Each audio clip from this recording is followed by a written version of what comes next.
And that's the end of the first half. As the teams head to the locker room, the Spartans lead the Bulldogs by a score. You guys stink. Geez, Coach, we're only down a couple of points. No, I mean you guys really smell. You need to hit the showers. And here, I got every one of you new bars of soap from the Sterling Soap Company. Each bar is artisan crafted using natural ingredients and essential oils. They also have shave soaps, colognes, beard balm, and a whole lot more. Now get in there. But Coach, we have another half to play. I don't care. I can't stand to be around you. A few minutes later.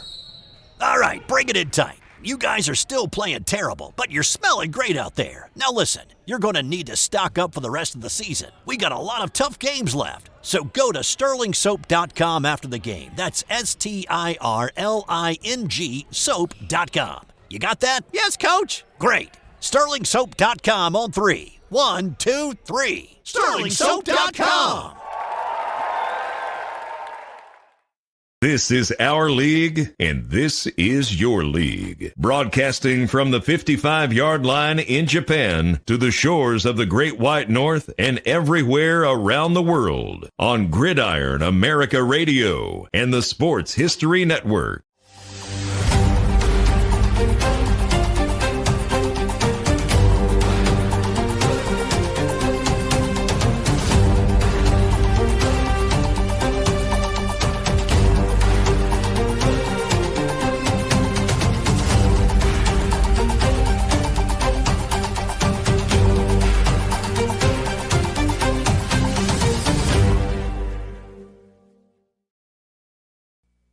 Hey, everybody. Welcome back to Gridiron. I was going to say Gridiron. I was about ready to say Gridiron Japan. Gridiron America, Gridiron America today. It is Greg and Dave sitting here tonight. Mike can't make it. So it's just the two of us, and we're coming off 4th of July weekend and Canada Day weekend. And where Dave's at, they kind of celebrate both up there. So how you doing, buddy? I'm doing great. Happy 250th to everybody here in the States, and happy Canada Day. Yeah, we're so close that we do both. Yeah. Here and just back over here, it's just another rainy weekend for us here in Japan. So, we had a lot of football this weekend. The last 4 days, obviously. 4 games, and not only did we have 4 outdoor games, we had a bunch of indoor games which we're not covering, but a lot of which were on YouTube. From what I saw, there was a lot of arena football is playing on YouTube now, apparently, which I did not realize. Have you watched any of it? I stumbled upon a bunch of games. I can't keep track of all the leagues anymore. There are so many leagues. There seems like there's a league that's playing all their games in like large dome stadiums and or large arenas where the field sits in between. So it's not like the old dashboard system. It's like this big 50-yard, 100-yard field, and the arena field is tucked in the middle of it. So there's a lot of games going on. Anywhere and everywhere that could get a football field down and put a team together is playing. So even over level, here even the X League, they're in their regular season. And to be honest with you, since I put Gridiron Japan, put that in on stasis basically. I haven't really followed the X League at all. I just, from what I see kind of popping up on my feed, I'm like, oh, the same teams. It's the same teams as always. Compete for the top spot. So, but like you said, man, there's just so much football, which is kind of like, that's why I like, focusing on the Canadian game, because it is, it is the one sport, it is the one league where we can sit and watch, and there are people in the stands, and there's a vested interest, and we know people are paying attention. But to me, it's also nice because I get a little slice of America without all the commercials. True. Yeah, a little slice of North America, I should say. Somebody's probably listening is going to jump all over me on that. Believe me, at the way things are right now in the world, I mean, I'm sure there are a lot of people over in America that kind of wish they were in Canada at this point. But that's a whole nother topic. And so anyway, so Mike can't join us tonight, and it's just Dave and I. And if you guys anybody is listening Well, I'm sorry. I'm like all over the place. I've only had one cup of coffee. So for our live stream here, we're on YouTube. We're on my Facebook account because we don't have 100 followers on the Facebook page yet. But we're also on Twitch. We're also on We're also on X. We're also on Kicks, and I'm also streaming this out to my own personal LinkedIn account. So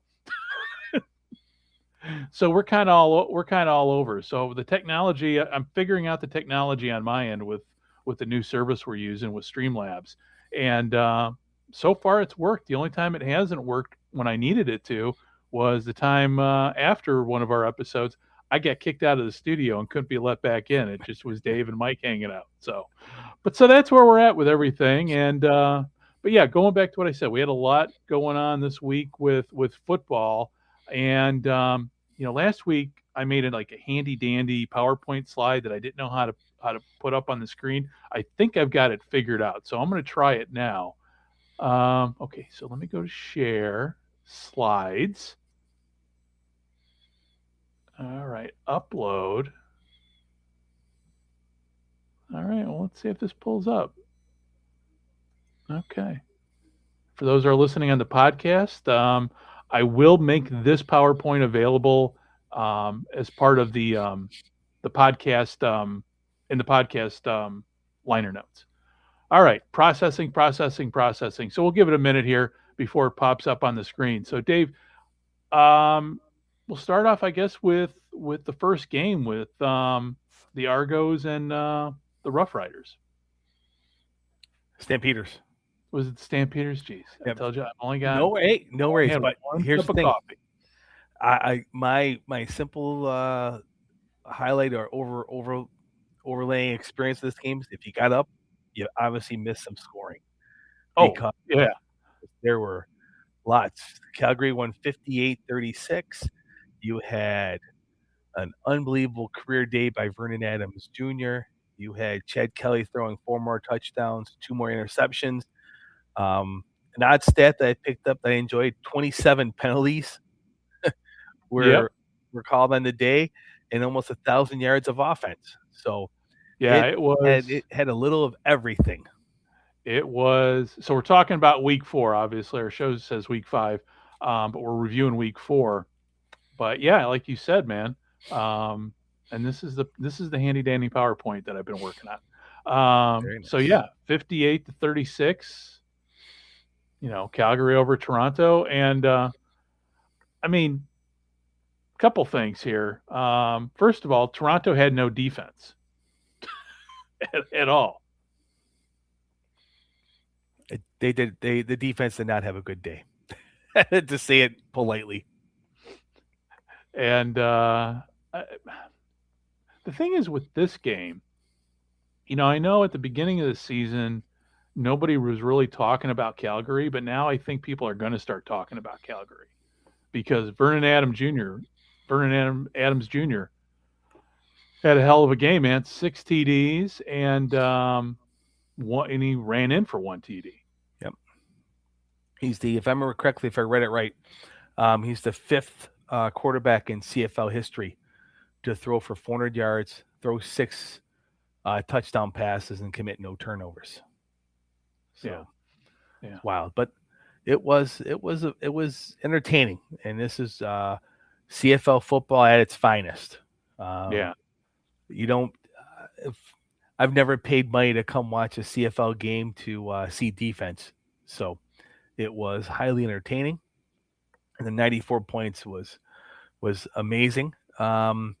Obviously, you'd like to see a little better defense, but I mean, they did combine for 9 punts as well, so they didn't score every single possession, but it was entertaining to say the least. And I think all this traveling has maybe Toronto hit the wall a little bit, which understandable is you're just going from one road game to another. So it's we'll see.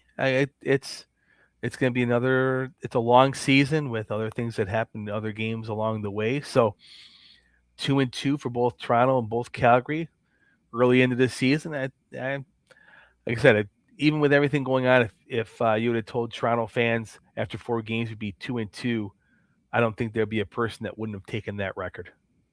Right. Yeah. Yeah. To come out. I mean, their next home game is what, at the end of the month? Yeah, I think it's like their August. First real home game. Yeah. It's a month away.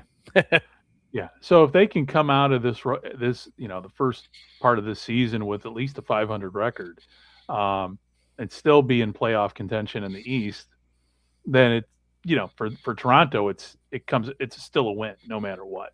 Oh, definitely. And as we'll talk about, injuries always play a part in everything, but with a 9-team league, injuries are going to happen, and they're going to impact. So as long as you can hang around, you're never out of it.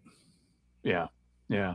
And the thing is with this game too, it's another one of those games where you have that last, that touchdown in the final seconds of the first half, which always, they've been talking a lot, at least on 2 and Out, they've mentioned it. It's the dagger. It feels like it's the dagger for when that happens. And that happened in this game. We had Tevin Jones, 73-yard TD with 25 seconds left in the half. So, 2 Calgary TDs in 90 seconds. And to me, that was when I looked at the game and I'm like, yeah, this game's over. I know how this is going to play out. But, Toronto just didn't lay down and die. I mean, they put points on the board the entire game. It was, any of the other games, they would have won the game or been in close. But in this one, they had no chance. Really. And Chad Kelly, I thought had some good comments post game. He took responsibility for those 2 interceptions, and he was trying to force it, and understandable. I mean, when you come off the field and you look up and you're coming back on, they score 7 more. You gotta force it. You gotta push the ball downfield. You gotta match him, and he was feeling the pressure, and he made some throws that he would obviously like to have back. So but it was good to hear. It was good to hear that confidence is there, and he's taking responsibility, going, I have to be better, even though it may not have necessarily been his fault why they lost. Right. And, I mean, on the other side of the ball, I mean, you had missed tackles, coverage leaks. Yeah. And then the offensive line. I mean, there was a lot of blame to go around in this game for Toronto. Mm-hmm. Really. I mean, it's, Chad Kelly threw 2 interceptions, but, it's just not all on him. I mean, everybody else played a part in the loss, which football being the ultimate team sport, people tend to forget that. Yep. Yeah. And I believe Toronto was missing at least one offensive lineman. Everybody misses players, and everyone has to step up, but that could have also helped gave Calgary an advantage that they obviously took advantage of. Right. All right. So, again, Vernon Adams Jr., I don't remember. Did they give an MVP for the game? He got the Stampede, the Stampede Bowl player of the game. So he got, yes, and well deserved. Like I want to take nothing away from what Vernon Adams did. That was a masterful game he played. 80% completion percentage, moving the ball, keeping everything going. They got 100 yards on the ground on top of all that. So no, it was a well-deserved Calgary win. I don't want to take anything away. I didn't want to imply that Toronto gave it to them or Toronto made mistakes. Calgary earned that win, definitely. Oh, yeah. I mean, any other game, any other team, if Toronto would have gone up against, they probably would have won. But in this game, when your star quarterback gets hot, I mean, there's not much you can do after. I mean, but who knows? I mean, next time these two teams play up, it could be a completely different ball game, because we had one other game here that we'll talk about here at the end, which was a rematch from just a few weeks ago, and obviously we had a completely different result. Yep. So, all right. So moving on to the Rough Riders and Ottawa game. Ottawa started out strong, but then 27 points later for the Rough Riders. Your thoughts, man? It was good to see Ottawa at 0-3 come out and start, and they started well, getting that 10-0 lead. I thought was important to the psyche of the club. It definitely gave them the feeling that we can compete, and that was good to see. Then the tides turned. The better team settled down and played their style of football. Yeah. And it showed. And it looks like Ottawa's making some strides, which is great to see. They have more work still to be done. But Saskatchewan showed once again they are one of the cream of the crop in the CFL this year.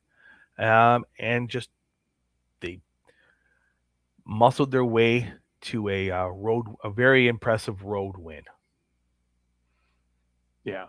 Yeah. And Saskatchewan, the big play the big play everybody was talking about in this game was that 101-yard punt return for a TD, which really was the dagger that killed the Red Blacks. Correct. Yeah, definitely. It definitely took the winds out of a lot of sails. You saw a lot of heads go down after that, which is unfortunate because even to that point, Ottawa, they lost by 5. They still had a chance. They were definitely not out of it.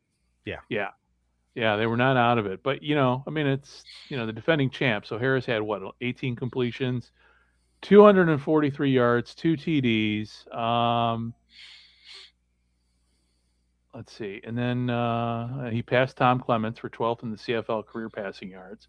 Keyshawn Johnson obviously is coming to his own with he had 10 catches. 137 yards, 23-yard TD. And then we already talked about Sexton with the punt return. And, and then you had, Tommy Stevens. I mean, obviously his rushing numbers weren't off the charts, but, he made every yard count. Yeah. It is. I'll say I am very impressed with Keyshawn's play this year. He has really, really stepped it up.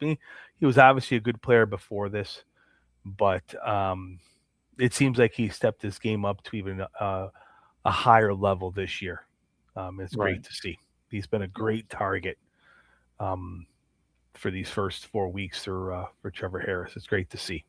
Yeah, and on the Ottawa side of the ball, I mean they're no slouch offensively. I mean you look at the yardage, they had, but still, 20. I mean, it's just not gelling yet. So I don't know, and I haven't pulled up the schedule for next week. I can't remember who has a bye just off the top of my head, but at some point they're going to get that win, and maybe I don't know.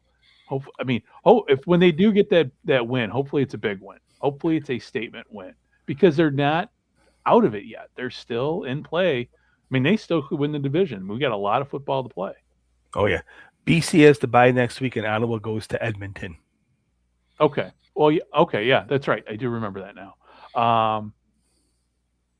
And that Edmonton, with Edmonton losing, Edmonton, I think it's going to be a good game. I think I'm hopeful that there's going to be a big crowd in Edmonton. And it's going to be a good game because I think Ottawa can beat Edmonton. That's just my thought. As we've seen every week, anybody can beat anybody. That's the great thing about this league is there's no, just when you think that there's a given, this will be easy. All of a sudden, as you saw in the last game of the weekend, one of the starting quarterbacks went down early. This one's over, and then the other starting quarterback went down. We'll leave those out until we get there, and that just changed that whole game into. It went from a good flow to a standstill.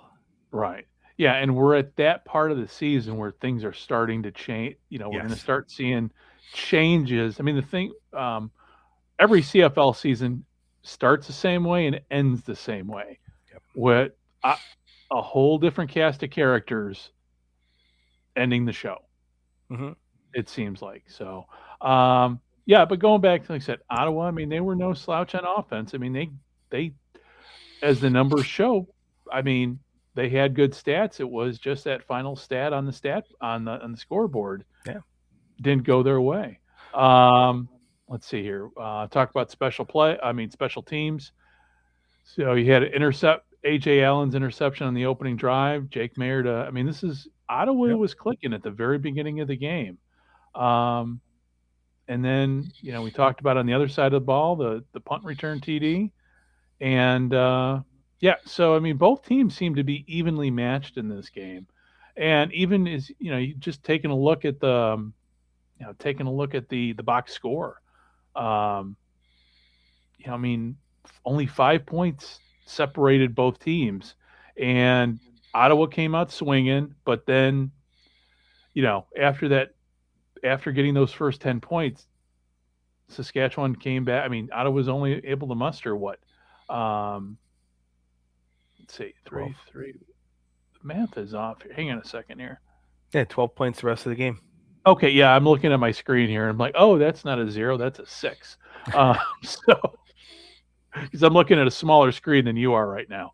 And, so I don't know. I mean, I felt bad for the Ottawa fans, but what can you do? I mean, I think they're trying. They're not laying down. The team's definitely not laying down. It's just not clicking yet. So hopefully next weekend it'll click for them. Go ahead. And you can read the frustration in Ryan Didwitty's press game. Oh, yeah. You can tell he felt that they should have won this game. Just the comments, the way he phrased the words he used, he definitely felt as though this one slipped away, and they gave it to Saskatchewan. Yeah, definitely. Yeah, no, I agree. All right. Okay, so let's move on here to the next game. We had BC. I wouldn't say it was the upset. I think everybody was expecting BC to kind of come out of their shell and finally win one, but they won it, I guess I would say, handedly against Edmonton and Kelowna. It was a huge crowd. 19,000. I don't know if it was as many as last week, but it was still a big crowd, much bigger usually than what they get at BC Place. So, but yeah, they beat the Elks by 12 points. You know what? It was an upset in my thought that I was expecting BC to put 36 on the board. It seems like they've kind of struggled a little bit on the offense, but 29 in the first half, great numbers, great attack. Buck Pierce had a good game plan for the team. It was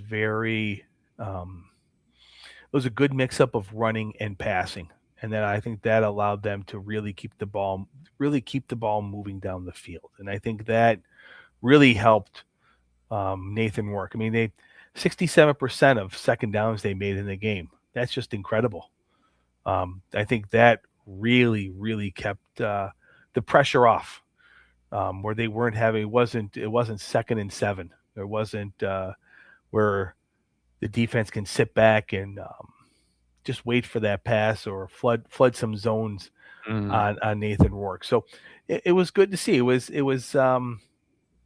I was a little surprised the Edmonton defense gave up 29 in the first half, but when you're not stopping teams on first downs, when you're giving them easy convertible second downs, you're going to be on the field. And Nathan worked. The name of the game is move the ball down the field and score points, and that's what BC did. And I mean, it seems like I was watching the game. I was joking. It's like they get to halftime, like, all right, it's 29-21. We're going to have a shootout. This is going to be great. And it's like, I think both teams forgot there was a third quarter. Yeah. I remember they were talking about the third quarter stats. They were like, I mean, their impression was, okay, what happened here? And nobody, Yeah. everybody was Everybody was thinking the same thing that you were. Yeah, they're gassed. Like, oh, yeah, slow this down, folks. It is way too much. Yeah. Well, Nathan Rourke came out firing, and he had 2 interceptions, but those were deflected passes, so those weren't even. I mean, yes, they were technically interceptions, but I don't know, a deflected pass I look at differently than a pure just pick six, or you're throwing it to the wrong guy. Yep. And BC did a really good job of bottling up Justin Rankin on the ground. Yeah. Now he had 100 yards through the air. Right. But in for I would say most of that second quarter and second half, Edmonton had to throw the ball to keep pace. Yeah.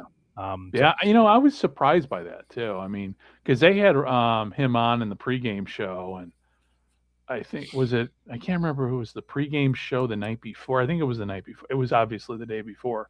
Mm-hmm. And I just expected him just to be tearing it up on the ground, but not expecting him to be more of a receiver than he was a runner in the game. Yeah, and it was really odd. Edmonton only had 7 rushes. He only had 7 rushes, 9 for the team. For the entire game. So It just seemed. It didn't seem like. I mean, I say Edmonton fell behind, so now they had to keep moving the ball. But I don't think it was any point in the first half. The game was so out of reach that they had abandoned the run. So it wasn't. It just wasn't. I don't know. It just seemed like either Edmonton wasn't comfortable with the game plan they came into it, because it seems like they easily changed and got away from the bread and butter that's gotten them this far into the season. Mm-hmm. Yeah. And no, but again, you can't win every game you play. So, I mean, Edmonton's in a pretty good position, even with the one loss. Mm-hmm. This loss, I mean, they've been. I mean, no team ever goes undefeated in the CFL. So you've got to have a loss somewhere along the way. And, BC needed a win too. That was the other thing too. No team goes winless in the CFL. I mean, I can't remember if any team's ever gone winless. I'm sure somebody out there is listening will be able to tell us. But off the top of my head, I can't think of a team that's ever gone winless. I know some teams have come close. The Ottawa Redblacks being one of them that first season. But, it was a good win for BC. And, I guess the big story coming out of last week was the special teams coordinator was fired. So now it's special teams operated by committee right now with BC. So, but I can tell you this much: special teams did not win them this game. Did not win this game for them.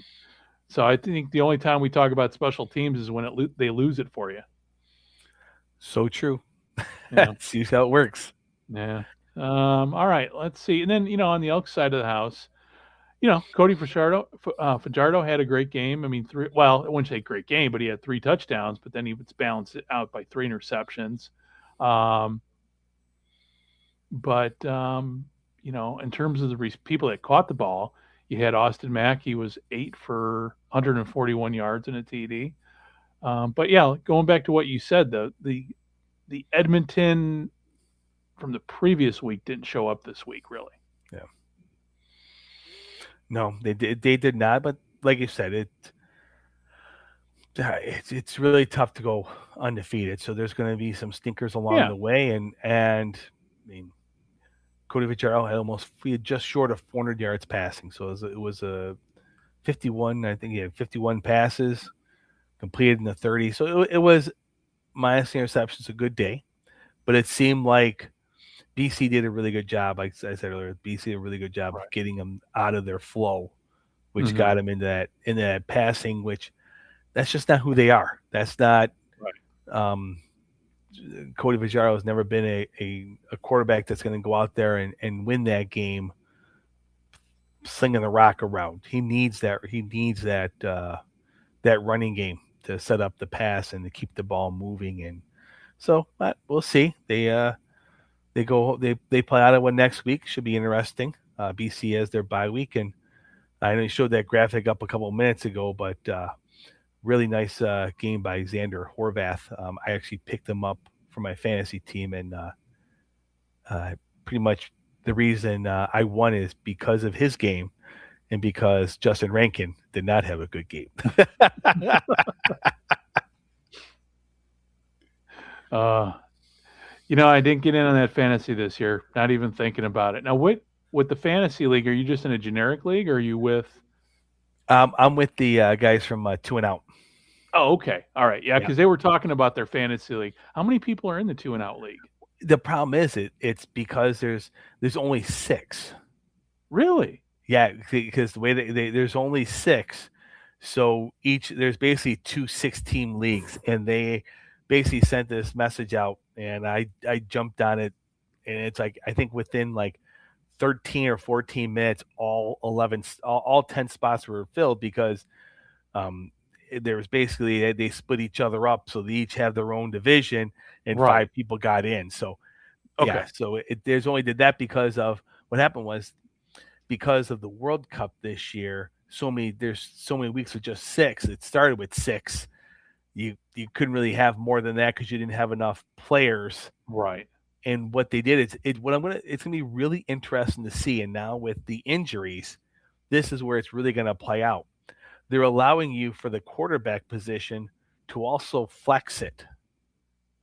Oh, so you can move a wide receiver or a running back. Yes. So it's gonna be really interesting with Zach Collaros, with the quarterbacks who are now injured for those teams to be able to find to place someone else in that if they don't want to go the route of the backup, or because with 6 teams, and I'm sorry, I'm getting off topic, but real quick,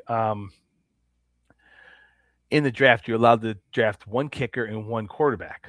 But when after the draft through free agents, you can pick up a second quarterback and a second kicker. Okay. But drafting, you only can have the 1. So I ended up right after the draft realizing a couple of these guys are duds. I went back, dropped 2 guys, picked up a backup quarterback, picked up a backup kicker because every week one of these guys are going to be on a bye. Yeah, and it's in the same thing. It's like I'm in the rare position where I have 2 quarterbacks, 2 kickers, and 2 defenses because you need them in this. That's the key to fantasy football, is having depth on your bench. It's not who's really your starters. I mean, they're important too, but it's it's every year playing NFL fantasy. That's the key thing going in. It's like, okay, I'm more worried about my bench than I am worried about who I'm picking in the first couple rounds, because those are the workhorses. So now that's cool. Yeah, I didn't realize you were in the 2 and Out one. Because they were talking the fantasy league yesterday, and I'm like, I wish I could have gotten in there, but we're apparently in there. So nice. Like I say, it was such a random thing. It's like it was a quick pop. I said yes, and all of a sudden they got the next thing they post down there that within moments they had 10 people, which I'm not surprised. I'm not surprised either. It's such a great podcast, and those guys, Sheldon and Travis do a great job with covering the league. So yeah, that's not surprising at all. So, and if Travis or Sheldon, if you're watching or anything, hey, you guys always do a great show. Keep up the great work. All right, so moving on here to the next game. We had Winnipeg.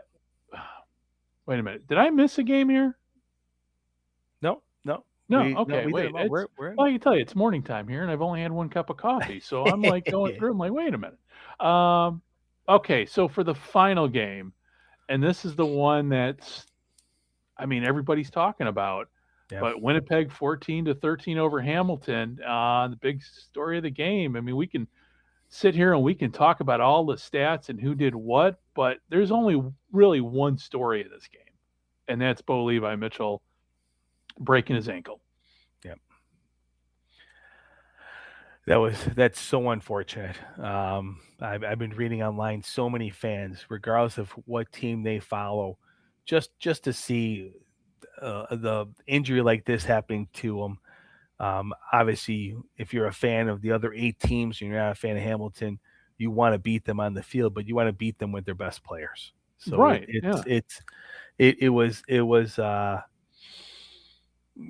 a tough injury, a tough time for it to happen. If they're not talking about how long Bo Levi Mitchell is out, is the other question about Hamilton is what's going to happen at quarterback, because it looks like Trey Ford ain't going to be the guy to carry him. Both backups did not look good. No, they did not look good. Did not look good. So it's going to be interesting to see if they decide the route, what Hamilton's plan is moving forward, because it's going to be at least 10, 12 weeks, 14 weeks. Oh yeah. I mean, my theory is, and you and I, we were texting off, before we hit the record button. I think he's out for the season. I can't see him coming back because it's a broken ankle. Now, obviously, medical technology and everything makes recovery. I mean, it's a lot easier to recover from something like that in the 21st century versus, say, the 20th century. Mm-hmm. But still, a broken ankle is a broken ankle. I don't know what they're going to do. I mean, yeah, their backups look pedestrian at best. Yeah, and it'll be. Yeah. Go ahead. Sorry, man. No. Go. Sorry. Yeah, Trey Ford is definitely not the answer, and I don't know who will be available for them to trade for. That'd be very interesting. No, that's the case. I mean, that's the key question right now, because definitely Trey Ford did not look ready. No, he just didn't. It just wasn't. It's such a change. It's such a change in offense. Oh yeah, from one quarterback to the next. They're all, I would say, right. To the most part, all three are different in many aspects of the game. So it's hard to run that offense and then put Trey Ford in there. So yeah, I mean it wasn't like Taylor Elgersma was lighting up the night either. No. But of the two, Zach Collaros went out. He had an injury, and I think, he was on the sidelines. It wasn't like, with Bo Levi, they had an ambulance come and get him off the field. So, so I would expect that Zach is coming back at some point. Yeah. So no, go ahead. Oh, I'm sorry. I didn't mean to jump in like that. They also have Drew Brown that they just traded for a week ago. So he's going to, if for some reason Zach needs a couple weeks, they have a proven commodity who can step in and play. Right. Yeah. Yeah. And, here's an opportunity, though, for the UFL to shine if, Hamilton decides to look south amongst, say the Louisville quarterback. I'm just throwing that out there. And I don't know, and I don't follow the UFL close enough to know who got invited to an NFL camp or not, but you had the kid that won for Louisville. I would think he would be available for a tryout. I'll be honest, right now, Hamilton's best bet is to find the quarterback with the strongest arm, but they need a commanding presence back there, because it's not like they can rely upon their ground. Like, they don't have an experienced ground game. Larry Roundtree has done what they needed, but he is not the veteran you lean on in time like this. Mm-hmm. So they're going to need to find something to get, if they stick with Trey Ford, to get him comfortable, whether it's running from the shotgun and run out of that. But they got to get him back there and get him time and get him comfortable. And that's what they really need to do. And it will be interesting. That is certainly the case, because it's not like it slows down for them. At least they have till Sunday. They're not playing again till Sunday night. but they do travel to Saskatchewan. So that's not that is not an easy place to play, I should say. So it's gonna be an interesting week. Yeah. And I'm pulling up the what on the CFL website just to see if there's anything new.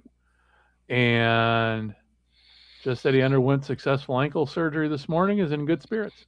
That's really where we're at right now.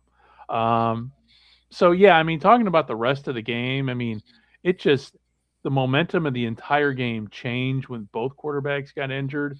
And, again, 14-13 was the final score. I mean, the whole game shifted. I mean, and the score shows that. I mean, because the way Hamilton came out, they were slinging the ball. I mean, I would have, had Bo not gotten hurt, I would at least expect 28 points for Hamilton this game. Yeah, I think Hamilton would have won this game like 28-20 at the worst. I think you would see Elgersma have to push the ball more because he keep up with the Levi Mitchell's offense, and once that changed, they could run the ball more, get Oliveira, get him more involved into it, slow the game down to where it was. CFL football is never a ground and pound, but make it a manageable game where, once again, field goal at the end wins the game. Yeah. Well, and this is where, people always kind of piss all over the Rouge, but the Rouge mattered this game because sure did. I mean, that was the difference. I'm looking at the score going, wait a minute. Nobody missed an extra point. That's right. There was a Rouge there in the second half.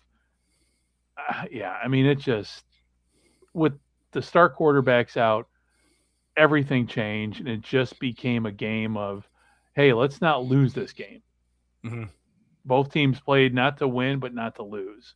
Yep. And so where we go from here, it's going to be interesting as, we get to next week. And again, really the more interesting part is Hamilton. What do they do?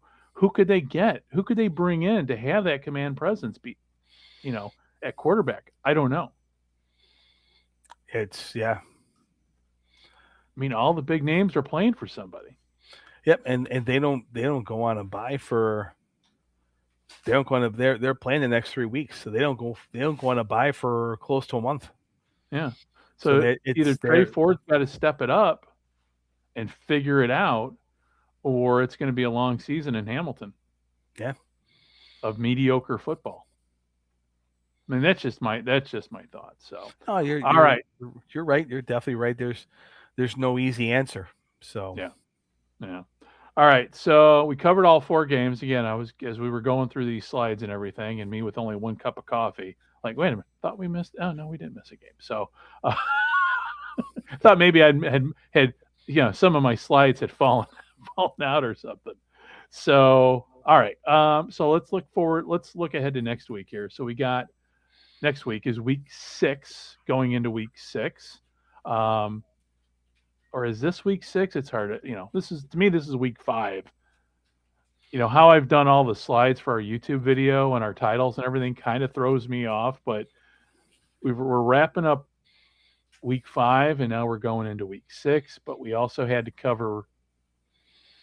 Yeah, I don't know. It's all confusing. Anyway. With the way the buys work, it is with the way it works. It is week 6 because everyone's had at least 1 buy. Some teams have had 2, so it's just how it works. Yeah, I think I might have to adjust the slides on the on the YouTube on the YouTube and the podcast on the podcast titles, because now I'm getting confused here. But no, we're sitting here talking about week 5, and last week 4 started the Canada week. Yeah, never mind me. I'll figure it out. So going into week 6, we've got Ottawa at Edmonton, we've got Toronto at Winnipeg, we've got Calgary at Montreal, and then we've got Hamilton at Saskatchewan. So I don't know. I'm just looking at these 4, and right off the top of my head, I'm picking Edmonton. I'm picking Toronto. I'm picking see, the Montreal-Calgary one is kind of a toss-up to me. And I'm definitely picking Saskatchewan against Hamilton. What are your thoughts? As much I can see the home team sweep this week, but it seems like that's really hard. That doesn't happen too often in the CFL. So the two that I could see that could possibly happen would be either Toronto or Calgary. But Montreal's defense is so tough. I just don't see I don't see Vernon Adams having that same week or getting 300 yards and 4 touchdowns against that Montreal defense. I just don't see that. And I'll be honest, a lot of Winnipeg's gonna happen on what's the status of Claris this week. So if they have to play, I mean, the question will be, is Drew Brown ready? How many snaps has he had? So that's the thing. It's like, you'll need somebody, to be honest, you'll need somebody to move that ball up and down the field, because Toronto's going to score at least 30 points. That's just how they roll. They might give up 50, but they're going to score at least 30 every week. Yeah. So, and then the games too, just see what time the games are, especially for me over here, because if it's a day game, I'm watching it on demand. I am not watching it live. But once again, it looks like Thursday night, Friday, Saturday, Sunday night, all night games again. There we go. Unless something happens here, I should be able to watch all the games live on CFL Plus. And now over there right now, have you been? You haven't missed a beat with watching any of the games between CBS Sports and CFL Plus, have you?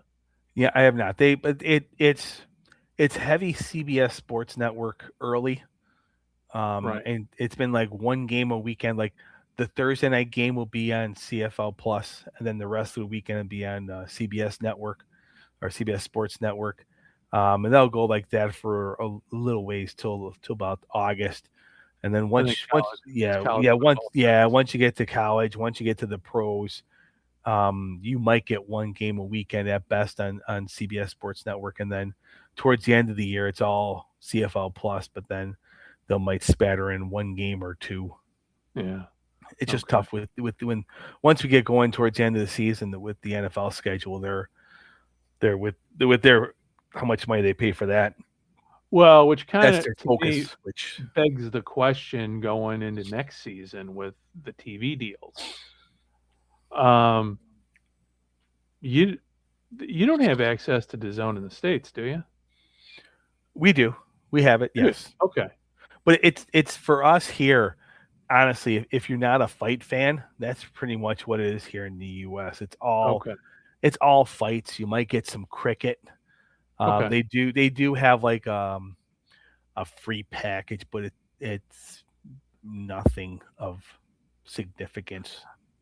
Yeah, because the reason why I'm asking is, so when next year, I don't remember, did they even talk much about the U.S., how next year, how it's going to go in the U.S. to watch the CFL? Is it just going to stay? Did they? They have not announced that as of yet. So I can't remember how much. I can't remember how many years are left on that. I'm assuming it's going to line up with the rest of their packages where the CBS Sports Network deal ends at the end of this year. But it might be one of those things where they're going to wait and see what the numbers come back, and CBS might say, look, or Paramount might say, hey, look, we want to see how this runs through this year and see where we go, because it was they paid triple what ESPN was paying, so that's why they made that move. So I don't see them going back to ESPN anytime soon. Okay. Yeah. No, I was just off the top of my head as I was thinking about it, like, wait a minute, for next season, because CFL Plus is going away, and obviously, like you said, once college football season starts, CBS Sports goes complete college mode at that point. And then the CFL gets kind of left in the dirt up until like the playoffs start and the Grey Cup.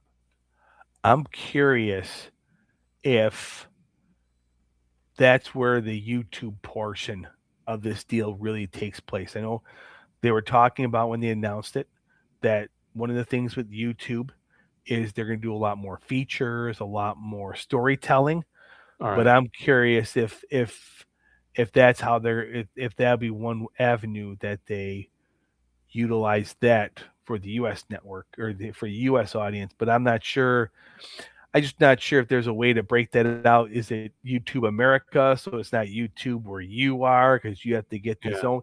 I just don't know, because there's a lot of different things you're hearing about how the zone's going to make this work.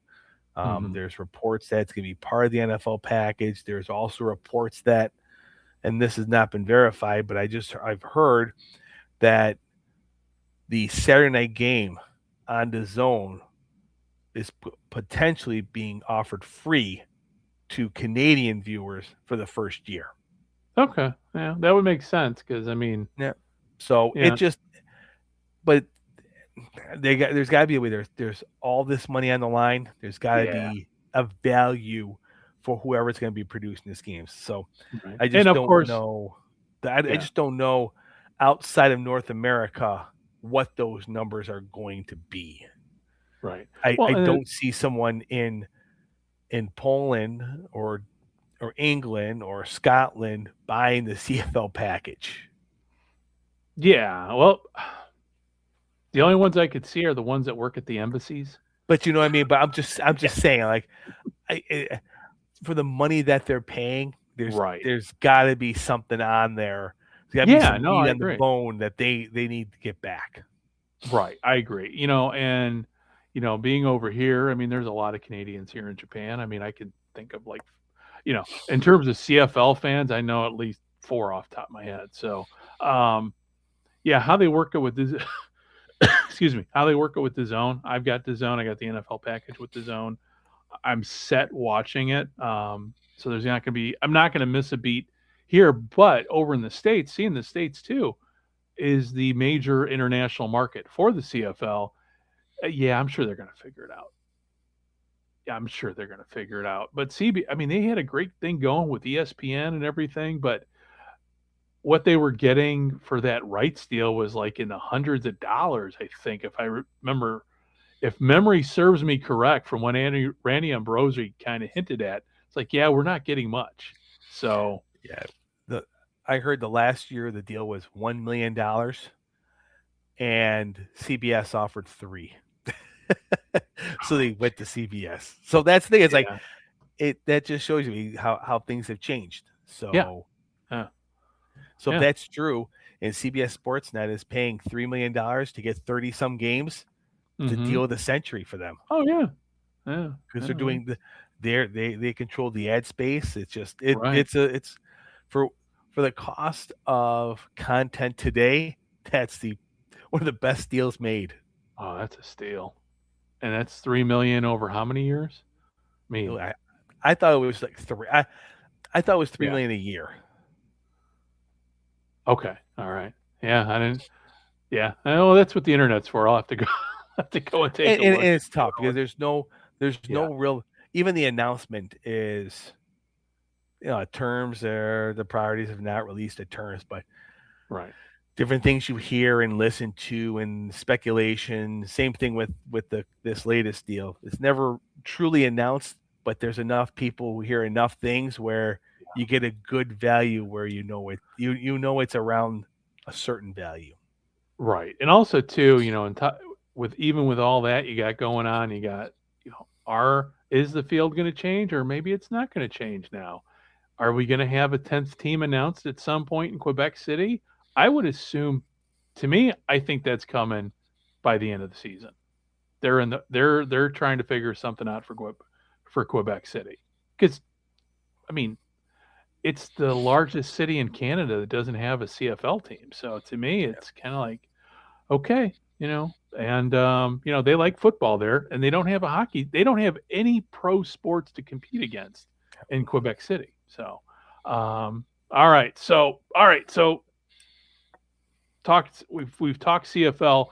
Let's wrap it up. Let's talk books. Let's talk about what football book do you have on your bookshelf right now? Right now, which one are you reading? I get it tomorrow, so I don't have it yet, but I am really psyched. I just picked up the Memphis Showboats. It's a good book. I started reading it. I'm halfway through it. I need to pick it back up and finish it off. I've been looking at it by Keith Wood. I've been looking at it, and then Sunday or yesterday they offered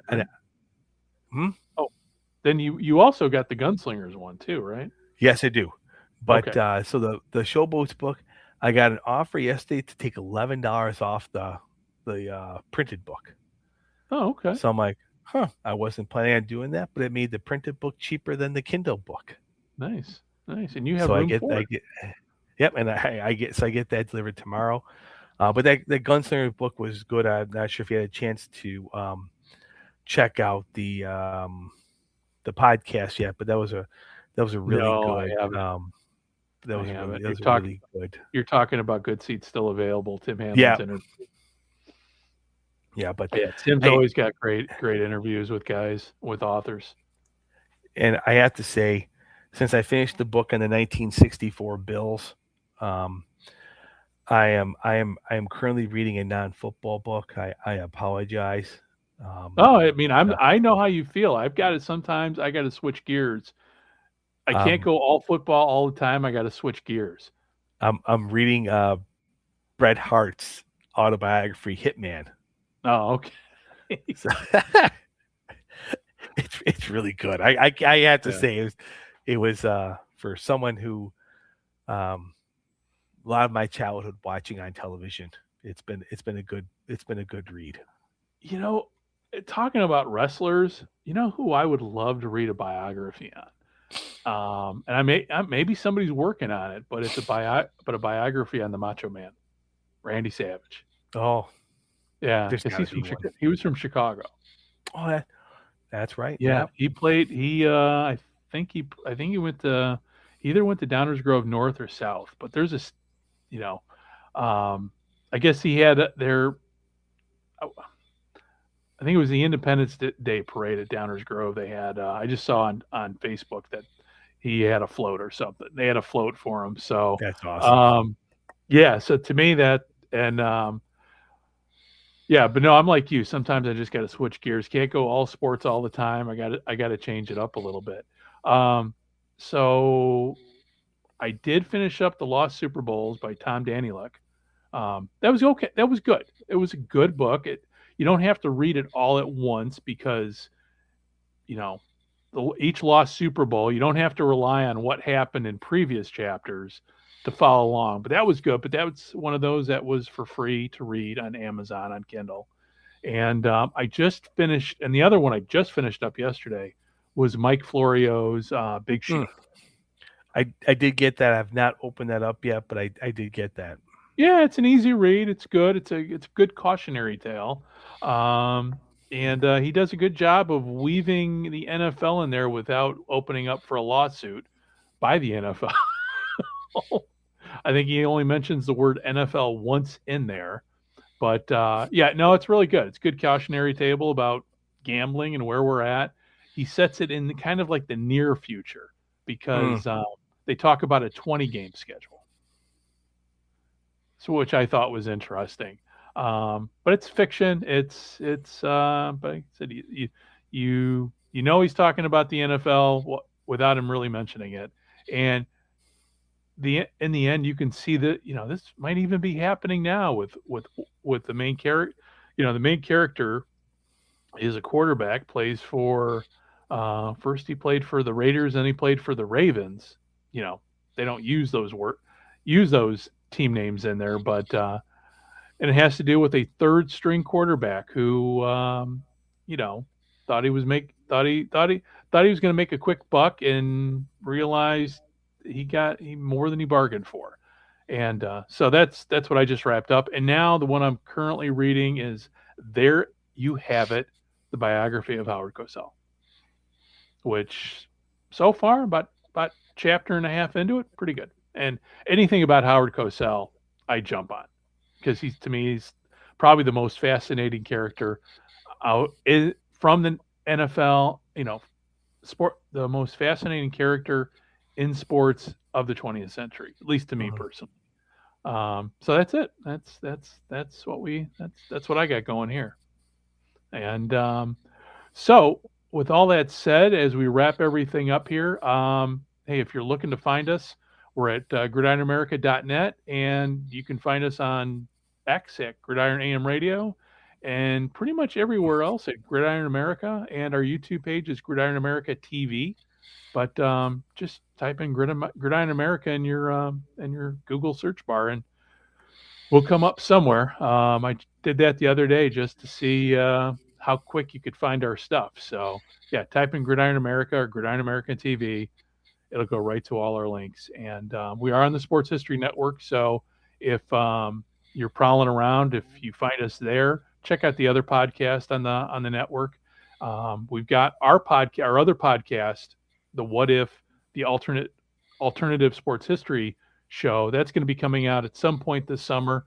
Dave and I are still working out the bugs with programs and spreadsheets and data and trying to get everything right. So when we do have a panel discussion, we kind of know what the hell we're talking about. So that's why we're doing all this prep work at a time. So Dave, any final thoughts before I hit the end button?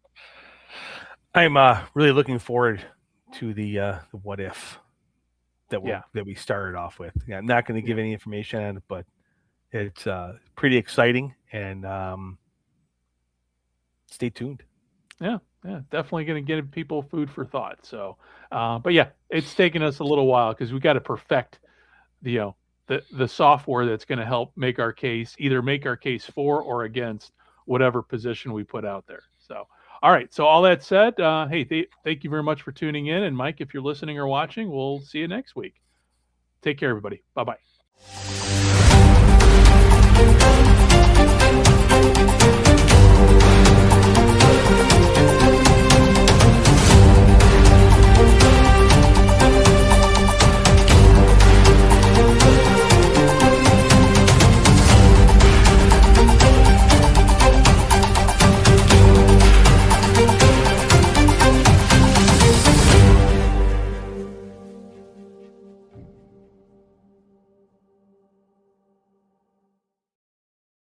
Hey there, sports history fan. This is Arnie Chapman, a.k.a. the Football History Dude, and I hope that you enjoyed this recent episode presented by the Sports History Network and were able to learn some good old-fashioned sports history knowledge nuggets.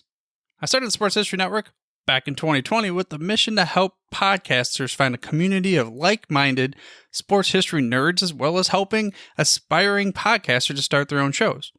We have a little bit over 30 shows on the network right now covering all sorts of sports history, but as far as I'm concerned, we're just at the toothpick in the ocean moment, that can't even figure it out because there's so much more coming.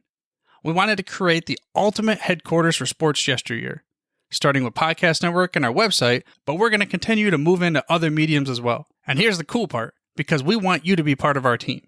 So if you're interested in starting your own podcast, or maybe being a guest on one of our shows, or who knows, maybe even writing an article for us over on the website. Seriously, all you gotta do is reach out to us on the contact page over at sportshistorynetwork.com. You can be as technologically savvy as a Neanderthal tapping on a stone trying to figure out this whole hieroglyphics thing back in the day. Again, it doesn't matter, because even if you don't understand the whole podcast space, we have a production team that can pretty much help you out with doing everything. All you gotta do, head over to sportshistorynetwork.com, head to the contact page, fill it out. That message goes right to me, and I'll reach out to you as soon as I can. But for now, dude, I'm through if you're through.